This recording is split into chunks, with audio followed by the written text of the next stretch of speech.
You're walking through your apartment late at night. The lights are off. Everything feels normal, quiet, familiar. You reach for your phone, but it's not where you left it. You check again. The air suddenly feels different. There's a draft, even though all the windows are closed. You turn toward the hallway mirror, and for a split second, you swear someone is standing behind you. You turn around. Nothing. You laugh it off, but the unease lingers. Something in the silence has shifted. Now imagine this feeling isn't just about a dark hallway or a missing phone. Imagine it's your life. You wake up every day doing what you've always done. Working, scrolling, talking, pretending everything's fine.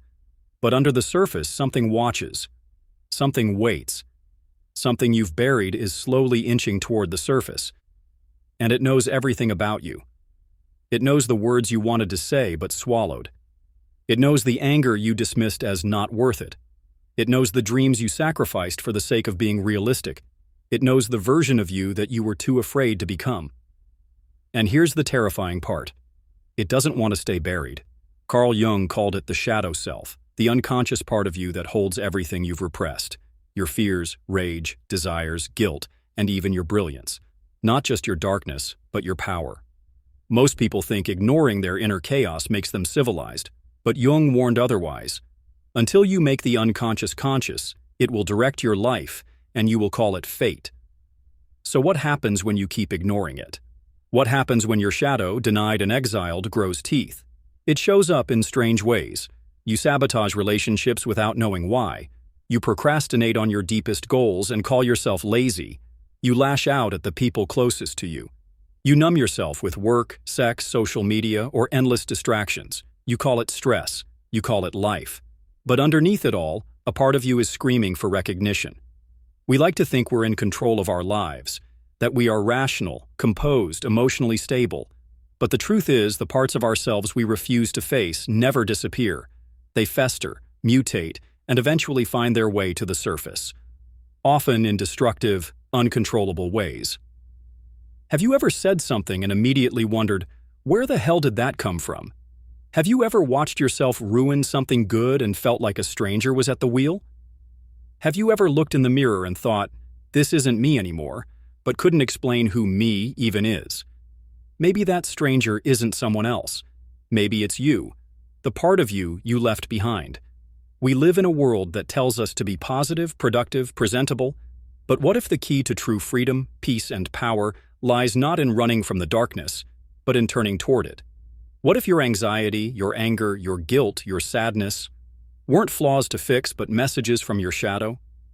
What if the very thing you've been avoiding your entire life is the path to becoming whole?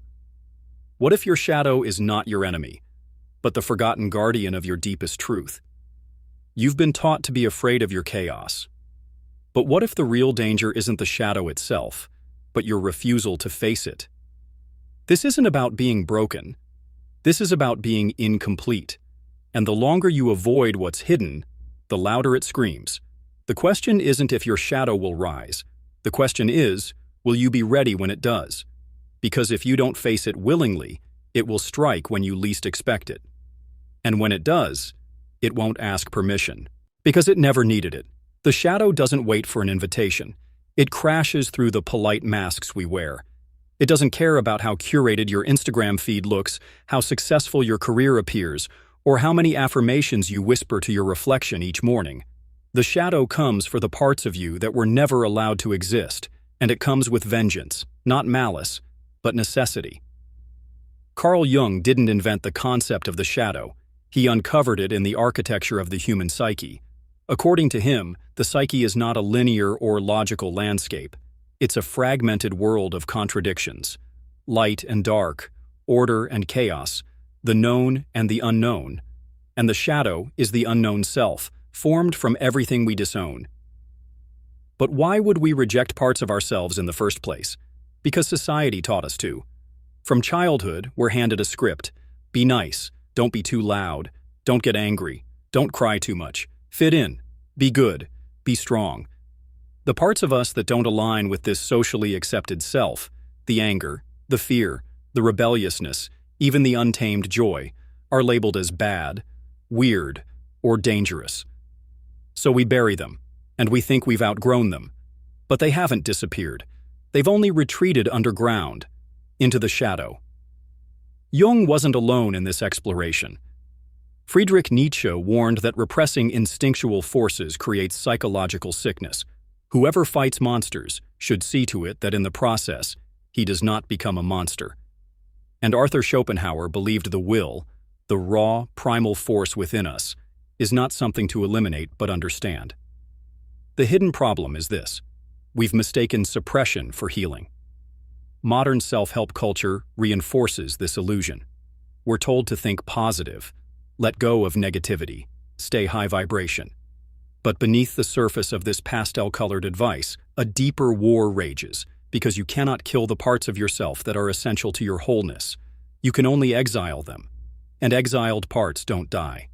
They wait, they distort, they infect the rest of you until you're no longer sure what parts of your life are real, and which are just coping mechanisms dressed up as personality traits. Jean-Paul Sartre once said, "We are our choices." But what if some of your choices weren't yours at all? What if they were made by your wounded self, your ashamed self, your abandoned self, because the real you was silenced long ago? Your shadow is not just the container of your darkness. It is the unclaimed twin of your potential. It holds your creativity, your wildness, your capacity to rage against injustice, your desire to love without fear. But if you've never been taught to welcome these things, they return as nightmares, compulsions, and emotional chaos. It is not the shadow that is dangerous. It is unconscious shadow. Jung knew this. He wrote, "The most terrifying thing is to accept oneself completely." Terrifying, because it requires you to look at everything you've tried to forget. Your failures, your envy, your capacity to lie, to manipulate, to hurt, your unmet hunger for meaning, your fear of being nothing. But to deny these truths is to live as a ghost inside your own life. Viktor Frankl, who survived the Holocaust and gave the world man's search for meaning, warned of a different kind of suffering, not the pain inflicted by others, but the suffering of living without purpose. And if we trace the root of that purposelessness, it often leads to the parts of ourselves we've disowned. The shadow isn't what makes you dangerous, it's what makes you real. But you cannot reclaim what you won't admit exists. So the real enemy isn't the darkness inside you. It's the lie that says you shouldn't have any. And here's the paradox. The more you run from the shadow, the stronger it becomes. Because the unconscious seeks one thing above all else: consciousness. It wants to be known, it wants to be integrated. And if you won't do it willingly, it will force its way through cracks in your relationships, your health, your sanity. The shadow doesn't knock gently. It breaks down the door. And when it does, the consequences echo through every part of your life, seen and unseen. When the shadow breaks down the door, it doesn't arrive alone. It brings a silent storm that reshapes your entire reality. This storm is subtle at first, like the whisper of doubt in a confident mind or the slow erosion of joy in everyday moments.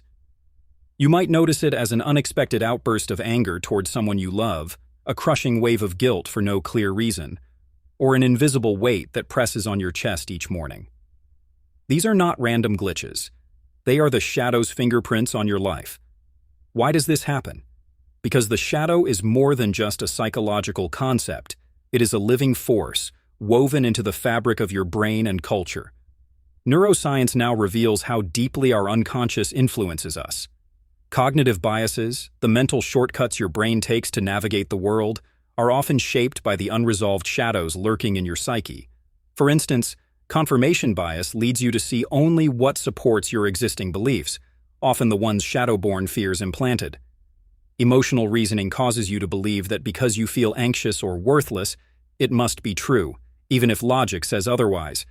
These biases create a feedback loop, trapping you in a prison of distorted reality. On a societal scale, this plays out in mass denial, projection, and scapegoating. Aldous Huxley, who foresaw the dangers of technological control and mass conformity, warned that society often silences uncomfortable truths to preserve an illusion of harmony. When collective shadows remain unexamined, they erupt as systemic injustice, cultural polarization, and widespread alienation. Look around. The rising tides of social unrest, the opioid crisis, the relentless spread of misinformation. These are not separate problems. They are symptoms of a global shadow unrecognized and unaddressed. The shadow's power to shape not only your private struggles but also the fate of entire communities is profound and often terrifying. And yet most people live in denial, convinced that if they just stay positive or work harder, the darkness will vanish. But the shadow doesn't obey willpower. It waits patiently for cracks to appear in your defenses, your relationships, your mental health. This waiting game is a trap, because when the shadow finally bursts forth in full force, it can manifest as addiction, self-sabotage, depression, or violence, both inward and outward. Gabor Mate, a leading expert on addiction, teaches that addiction is not simply a moral failing, but a desperate attempt to soothe the pain of a fragmented self. The shadow, unmet and unintegrated, screams for relief, and substances or behaviors become its tragic medicines. The consequences are not just individual, but ripple across families, workplaces, and nations. Unacknowledged shadows breed mistrust, hostility, and fear, eroding the social fabric. Even well-intentioned movements can fracture when shadow aspects, such as envy, dogmatism, or cruelty, remain hidden beneath the surface. This is why the shadow is both a personal and collective crisis. It's a wound that refuses to heal until it is seen, felt, and embraced. You might ask, is it possible to break free from this cycle? Or are we doomed to be puppets to our hidden selves? The answer lies not in avoiding the shadow, but in confronting it head-on. But before you can face it, you must first recognize how deeply it has shaped your thoughts, feelings, and actions. This recognition is uncomfortable, sometimes devastating, but it is the gateway to freedom. Your shadow has already shaped your reality in ways you don't fully understand. It has quietly pulled the strings behind moments of shame, regret, and confusion. It is the architect of unseen battles fought in the mind and heart. Ignoring these consequences will only strengthen the shadow's hold. But acknowledging them begins a transformation, a turning point where suffering becomes insight, and chaos births creation. This brings us to a radical possibility. What if the shadow is not your enemy, but your greatest teacher? What if the shadow is not your enemy, but your greatest teacher? This idea is the very rebellion that shakes the foundations of how we've been conditioned to see ourselves. For centuries, society, religion, and even some branches of psychology have told us to suppress or reject the darker parts of ourselves.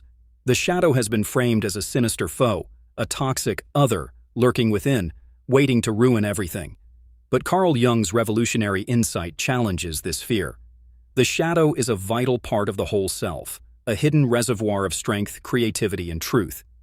Imagine what it means to stop running from your shadow and instead invite it into the light. This is not a gentle process. It is a radical act of courage and honesty. It means looking into the abyss of your deepest fears, your selfish impulses, your shame, and your rage, and not turning away. To rebel against the shadow's destructive power, you must first embrace its presence. Jung called this process shadow work, a journey of self-integration that transforms your relationship with yourself and the world. Instead of denying your darker impulses, you acknowledge them, understand their origins, and learn to channel them constructively. This act of rebellion is not easy. It requires dismantling the persona, the mask you wear to fit in, and facing the raw, unfiltered reality of who you truly are. History is filled with those who dared to rebel against the comfortable illusions and faced their shadows. Nietzsche's concept of the Übermensch, or overman, is a figure who transcends societal norms by embracing both light and dark within himself. This figure does not seek to escape suffering or moral ambiguity, but to affirm life in all its complexity. He is the architect of his own values, fearless in the face of the void. Similarly, Jean-Paul Sartre insisted that freedom is inseparable from responsibility. To break free from the shadow's chains, you must accept the weight of your choices, including those born from your unconscious drives. This acceptance is a rebellion against victimhood. It places you squarely in the driver's seat of your own life. Practically, shadow work looks like deep self-reflection, honest journaling, therapy, and mindfulness practices. It involves catching yourself in moments of projection, when you blame others for feelings that actually belong to you. It means owning your anger instead of repressing it, recognizing your fears instead of numbing them, and embracing your desires without guilt. This rebellion is not just about personal peace. It is a revolt against the social forces that encourage conformity, denial, and superficial positivity. Aldous Huxley warned that a society obsessed with distraction and entertainment risks losing the ability to face painful truths. By confronting your shadow, you resist this cultural anesthetic. You reclaim your power to think deeply and live authentically. Moreover, history shows that true creativity and transformation emerge from this rebellion. Artists, writers, and thinkers, from Dostoevsky to Frida Kahlo, have mined their shadows to create works that resonate with raw humanity. Their courage to explore darkness gave birth to light that inspires millions. Breaking free from the shadow is also an act of rebellion against addiction and escapism. Gabor Mate's research reveals that addiction is often a desperate attempt to silence the painful voice of the shadow. When you face the shadow directly, you weaken addiction's grip by giving voice to what was hidden. You stop running and start healing. This journey demands patience and compassion. The shadow resists exposure fiercely. It will tempt you to quit, to deny, to numb again. But each time you choose awareness over avoidance, you chip away at the shadow's power. Imagine waking up one day feeling whole rather than fractured, your inner chaos transformed into a source of wisdom. This is the promise of rebellion, a life lived not under the shadow's tyranny, but in conscious partnership with it. The path is difficult and uncertain, but it is also liberating. To rebel against the shadow is to reclaim your essence and step into a new reality where suffering becomes a gateway rather than a prison. This is not a destination, but an ongoing dance with your deepest self. The shadow is always there, but now you meet it with open eyes and a steady heart. And so, having learned how to rebel against your shadow, you stand on the edge of the ultimate truth, the revelation that will forever change how you see yourself and the world around you. The shadow is always there, but now you meet it with open eyes and a steady heart. This meeting is no longer a battle, it is a profound union, a reconciliation that forever shifts the axis of your existence. What if the shadow you feared and fought was never truly separate from you? What if it was the hidden wellspring of your deepest truths and greatest potential, waiting patiently for you to claim it? This is the ultimate truth Carl Jung revealed. The psyche is a dynamic whole, and the shadow is an inseparable part of that wholeness. To deny the shadow is to deny yourself, fracturing the very foundation of your identity. But to embrace it is to step into a paradox, one that terrifies and liberates simultaneously. You begin to see that suffering, darkness, and chaos are not curses to be avoided, but essential ingredients of transformation. Like Nietzsche's eternal recurrence, life demands that you face the same shadows again and again, not to defeat them once and for all, but to learn their language and dance with their rhythms. This cyclical confrontation is the essence of becoming fully human. Philosophers like Schopenhauer and existentialists like Sartre remind us that life's inherent absurdity and suffering can feel overwhelming.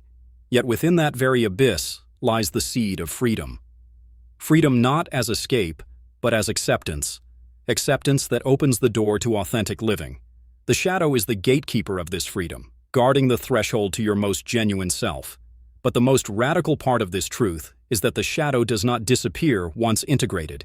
Instead, it becomes a source of creativity, wisdom, and vitality. You learn to trust the dark impulses as signals, messages from the depths guiding you toward growth and self-realization. Your fears transform into courage, your shame into self-compassion, your rage into fierce protection of your values. This integration also rewires your relationship with others and society. The compassion you cultivate for your own darkness spills over, allowing you to see the shadow in others, not as something to fear or condemn, but as a shared human reality. This shift can heal the deep divides that fragment our communities and societies. Yet this ultimate truth is deeply personal and hauntingly universal. It asks you to constantly question your illusions of control, security, and perfection. It demands vulnerability and the courage to keep walking into the unknown. It strips away the comforting narratives you cling to and leaves you face to face with raw existence. And here lies the poetic, cinematic climax of this journey. In the silence after the storm, you stand illuminated by a new light, not the blinding, harsh light of naive optimism, but a warm, steady glow born from the embrace of all your shadows. You see yourself reflected in the infinite complexity of life, whole and fractured, fragile and fierce. This realization is not the end. It is the beginning of an ongoing odyssey, an invitation to live awake, to feel deeply, and to create meaning amidst the chaos. Your shadow will always whisper, but now you listen with respect and curiosity rather than fear. So ask yourself, what shadows have you been denying? What parts of your soul are waiting to be acknowledged? What freedom might lie in the darkness you've been avoiding? Carl Jung's legacy is a call to radical self-honesty and transformative courage. To meet your shadow is to meet yourself. To embrace your shadow is to reclaim your power. And in doing so, you open the door to a life not dictated by fear, but illuminated by profound truth. The question remains, will you turn away, or will you step forward into the unknown and discover the depths of your own humanity?